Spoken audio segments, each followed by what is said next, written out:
আসসালামু আলাইকুম। Hello everyone, তোমরা সবাই কেমন আছো? আমি বর্ণা হোসেন স্বাগত জানাচ্ছি তোমাদের সবাইকে। দেশ এবং দেশের বাইরে যে যেখানে আছো, আশা করি সকলে ভালো আছো, সুস্থ আছো এবং হাসি খুশি আছো। আলহামদুলিল্লাহ আমিও ভালো আছি। তোমাদের বলেছিলাম যে তোমরা কমেন্টে যে রেসিপি দেখতে চাবে আমি সেই রেসিপি তোমাদের মেক করে দেখাবো। তো তোমাদের কমেন্টে ছিল যে লাচ্ছি রেসিপি তৈরি করে দেখো। তো আমি শুধু লাচ্ছি না, আরও বিভিন্ন ধরনের ফলের জুস নিয়ে তোমাদের সাথে সেই রেসিপিটি শেয়ার করতে চলে আসলাম লাচ্ছি বানানোর জন্য দই এবং বিভিন্ন ধরনের ফল নিয়ে রেসিপিটি আমি স্টার্ট করি। আমি এখানে মিষ্টি দই নিয়েছি। এখানে মিষ্টি দই দেওয়া আছে 1.5 কাপের মতো, যেন 2 গ্লাস পরিমাণে হয় সেরকম টাইপের আমি নিয়ে নিয়েছি। যদি তোমরা বেশি বানাতে চাও তো বেশি নেবে, আর কম বানাতে চাইলে তো কম নেবে। তো আমি দিয়ে দিচ্ছি ব্লেন্ডারে। এতে দিয়ে দিব কিছু পরিমাণে বিট লবণ, পরিমাণ মতন। দইয়ের পরিমাণটা বেশি হয় তোমরা বেশি দিবা। এখন দিয়ে দিচ্ছি আমি সাদা গোলমরিচের গুঁড়ো। এটা ফ্লেভার অনেক ভালো আর একটু ঝাঁঝালো ভাব আসে, তো তোমরা তাহলে স্কিপও করতে পারো বা দিতেও পারো। আমি এখানে দিয়ে দিচ্ছি এখন চিনিটা স্বাদ মতন। তোমরা যদি বেশি মিষ্টি খাও তাহলে বেশি দিবা, আর যদি কম মিষ্টি খাও তাহলে কম দিবা। এই চামচের আমি 2.5 চামচের মতো দিয়ে দিয়েছি। এখন আমি দিয়ে দিব পানি। এরপরে দিয়ে দিব গুঁড়ো দুধ। 1 চামচ গুঁড়ো দুধ দিয়ে দিলাম। এরকম বড় চামচ নিয়ে নিয়েছি। তোমরা চাইলে গুঁড়ো দুধটাও স্কিপ করতে পারো, ইচ্ছে মতন। আমার ভালো লাগে গুঁড়ো দুধ দিতে, আর খেতেও অনেক টেস্টি হয়, এজন্য দিয়ে দিলাম। এখন আমি স্টার্ট করছি।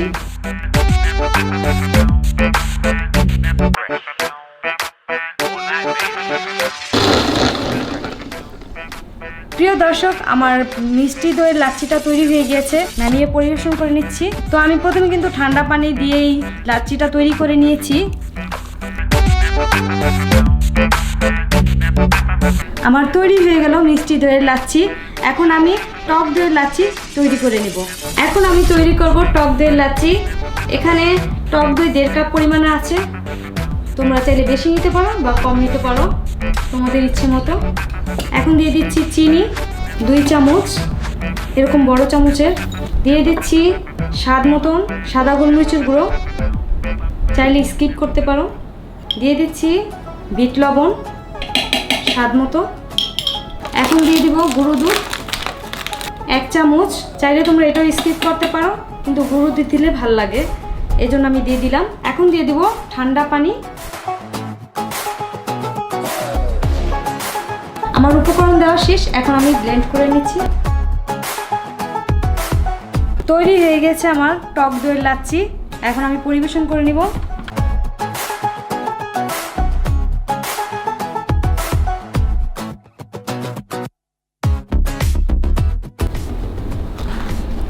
তৈরি হয়ে গেছে। এখন আমি চলে যাব ফলের জুসের রেসিপিতে। 2 রকমের লাচ্ছি তৈরি করা আমার হয়ে গিয়েছে। এখন আমি বাঙ্গির জুস তৈরি করব। তো আমি এখানে 1.5 কাপ পরিমাণে বাঙ্গি নিয়ে নিয়েছি টুকরো করে কেটে। এতে দিয়ে দিব চিনি স্বাদ মতো, আমি 2 চামচ দিয়ে দিচ্ছি। এতে দিয়ে দিব কিছু পরিমাণে বিট লবণ। এখন দিয়ে দিব ঠান্ডা পানি। এতে দিয়ে দিব গোলমরিচের গুঁড়ো। গোলমরিচের গুঁড়োটা দিলে ফ্লেভারটা ভালো আসে, এজন্য আমি দিয়ে দিলাম। এখন আমি ব্লেন্ডারটা স্টার্ট করব।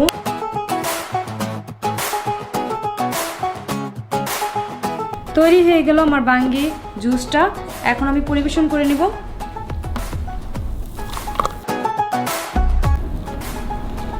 তৈরি হয়ে গেল আমার ঠান্ডা ঠান্ডা বাঙ্গির জুস।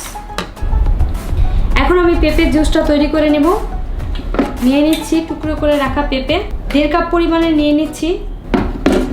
এতে দিয়ে দিচ্ছি 2 চামচ চিনি,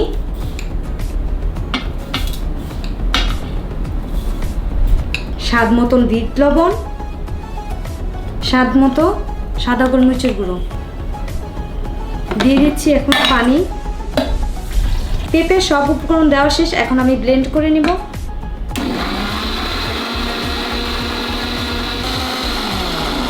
তৈরি হয়ে গেল পেঁপের জুস। এখন আমি পরিবেশন করে নেব।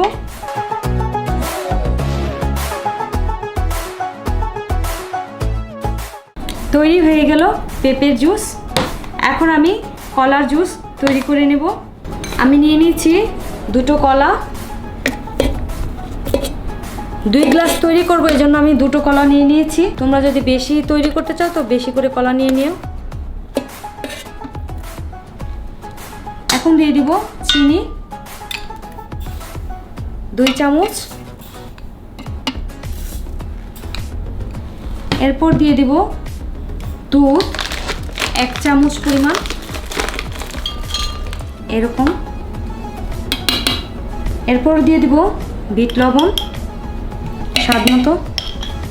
এখন দিয়ে দিব ঠান্ডা পানি। এখন আমি ব্লেন্ড করে নেব।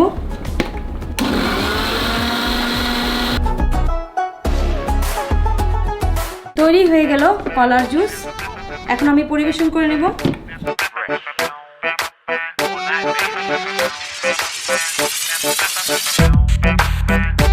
এখন আমি দিয়ে দেব বরফ।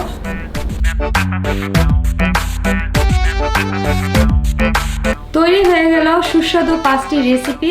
এটা হচ্ছে মিষ্টি দইয়ের লাচ্ছি, এটা হচ্ছে বাঙ্গির জুস, এটা হচ্ছে টক দইয়ের লাচ্ছি, এটা হচ্ছে পেঁপের জুস, এটা হচ্ছে কলার জুস।